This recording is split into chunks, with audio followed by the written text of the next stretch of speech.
மல்லர் மீட்புக்களம் நிறுவனரும் தமிழர் தாயகம் கட்சியின் தலைவருமான கு. செந்தில் மல்லர் ராமநாதபுரத்தில் சுயேட்சை வேட்பாளராக போட்டி.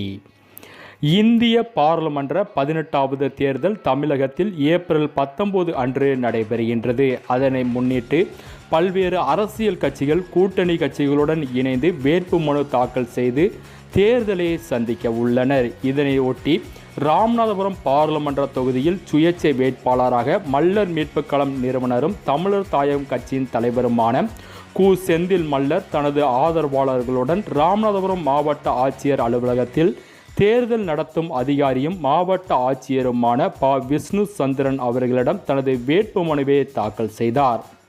கு. செந்தில் மல்லர் மீண்டலும் பாண்டியர் வரலாறு, மல்லரிய தந்தை, தேவ ஆசீர்வாதம் என பல்வேறு நூல்களை எழுதி அச்சமூக மக்களிடம் சிறந்த ஆசிரியராக திகழ்ந்து வருகிறார் என்பது குறிப்பிடத்தக்கது.